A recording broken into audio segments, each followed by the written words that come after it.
And then two, mina lento bengisho yazi mfethu if thina futhi as a community besingahlangana like umuntu avela shawe bra umuntu avela shawe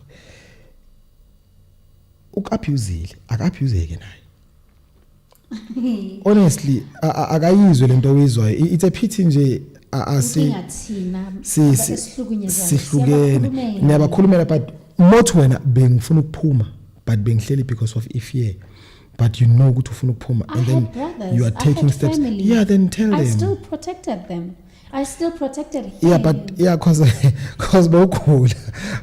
Yeah, you were sick, bro.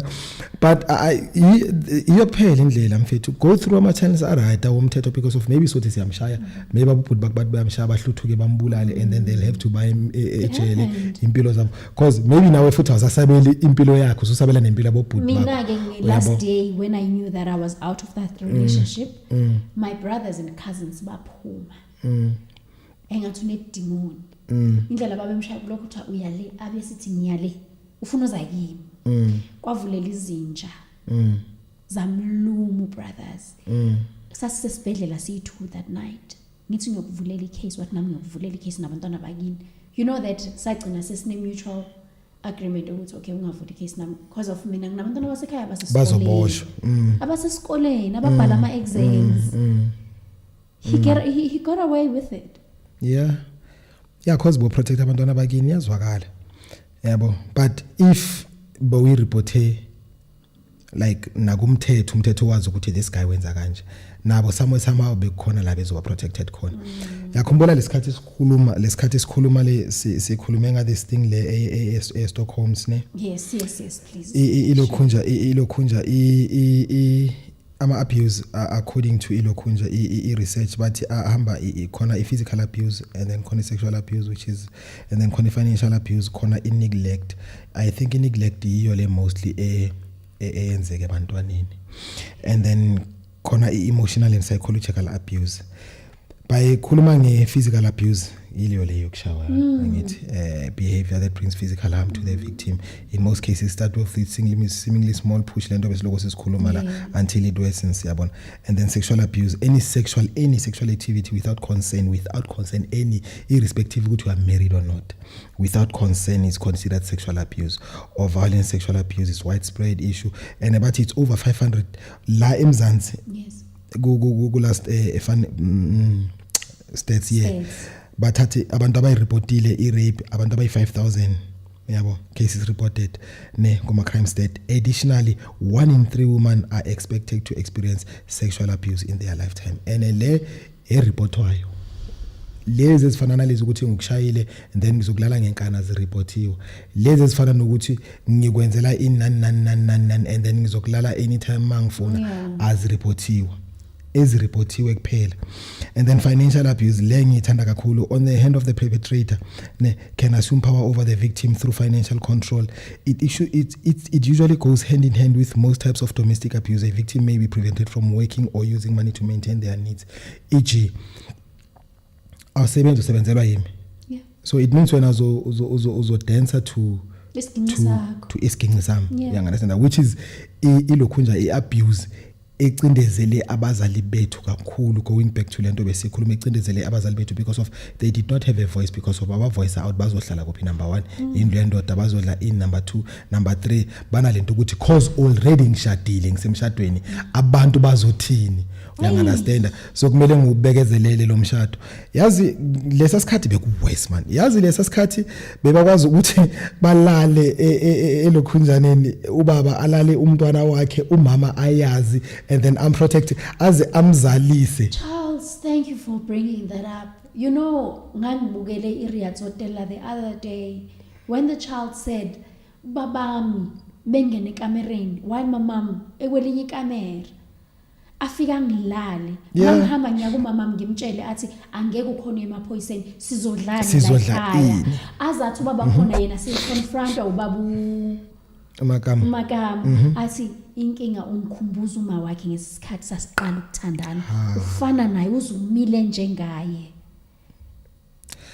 Yeah, thina siyazi ezinye futhi bazi. Anyway, igroup isonevile. Like, who does that? Like, I like it when you say, Lento, it has something to do with some mental issues, because there's no one who can stomach that, a normal person. Yeah, but they did and they still do.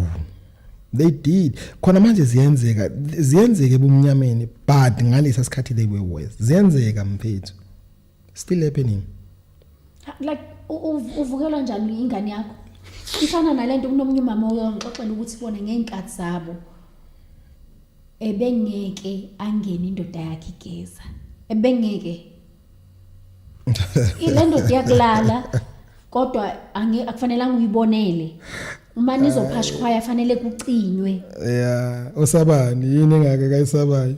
I mean, sineyingane kodwa I'm not allowed to get into a room ugeza.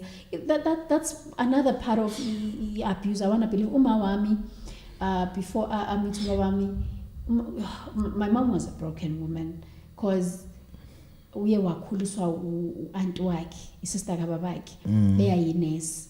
So back then uyazi ukuthi uma uno grade 10 une qualification back then. The time enza grade 9 uma wakhe wathi makangena ngomnyango wathola kunamadoda ahleli, but she didn't know why. Wathi uma wakhe ulambile wathamba uthatha ukudla kwakho lapho bamthwala umama. Bamthwala, she had ukuthi makuzo uyolalwa late kungenogogo bazombamba ukuze le ndoda imlala azamithe. Amanzi makuyokha amanzi emfuleni fanele kagade ngoba basabuthi uzobaleka. And she surrendered naye masekamithi. Yeah, uphumi bunzimeni shem. You understand? And she was an angry, grumpy woman ever. And it took me time to understand where she was coming from. And she had no one to talk to because it was a norm thing ukuthi uyatwalwa. Yeah. So I agree with you when you say abazali bethu, they were through worse than what. But I still believe namanje because of abantu besifazane bamanje bathanda izinto. And if you can provide those things for me. Yeah, then ngizobekezela. And yabona uma wakho when it comes to izinto zokuthwala. Like bekacindezelwa i-culture yendawo beka kuyo. Angithi food mostly should maybe namabhaca or something. Amampondo, yes. Because bekuyizinto zabo then kubo bekuyinto right. Yabona that's why ngithi this thing is all about the control. It's all about control. Uyangunderstand ngiyakuthwala and then you have ayikho into ozoyenza. Uyangunderstand like yabo so khona manje we don't have lezo zinto. Imithetho izamile ukuthi iziqede zonke lezo zinto lezo uyangunderstand and then but still abantu basazivumela bona ukuthi do you know that kusekhona ilale kusathwalwayo? Mina I experienced my cousin uSonto siyotheza bamthwala phambi kwami. She was 15. Yeah, that was now 2001. And then nangaba bophisa. No, kulelali leyana it was normal. Yeah, no, if even namanje if you can do your research kusekho abantu abathwalwayo. Yeah. Yabo, and then iyahlotshiswa ukuthi it's arranged. Yeah. Marriages. Yeah. Because ngiyakhumbula ike yavela nakubo speak out baze bayikhulumela abanikazi bayo ukuthi liseko lethu kudala siyenza sizovumela umthetho bazosithathela into yokudala siyenza sineminyaka no dad omkhulu bethu no omkhulu bethu, which is but it's wrong because of it still ithatha amandla kumuntu. Uyangunderstand i-abuse mfethu it's taking power from the next person. Yabo, it's taking power from the next person. But now another thing that Bensithi ndifuna ukubuza yona, like for me it doesn't make sense because uzova ama psychologists ama experts saying most of perpetrators or most of abusers out there it's because of into njengoba bana ubuchilo earlier ukuthi it's rooted from home. But if you know very well how it felt when you witness your mom shayiswa ngamabonda, would you want your kids to go through the same feeling? Wena uyagula.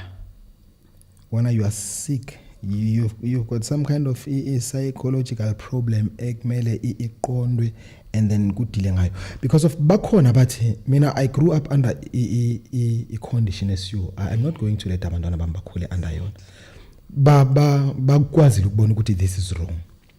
but bakhona laba abastake kuyo uyangunderstand ukuthi I express naye ukuthi ayizwise that's why benze for example bathi ama serial killer ayiqala ibulala umuntu qala ngembovane ize ngiphela ize ifike ekondwaneni ize kwinja until yozama kumuntu uyangunderstand ukhona othi he started being aroused when he was 6 playing with his aunt wamqwicha and then naye wa actor dead yamchaza leyo and then it became a serial from kuphi yabo so yonke into kuma abusers bra it start like siyagula man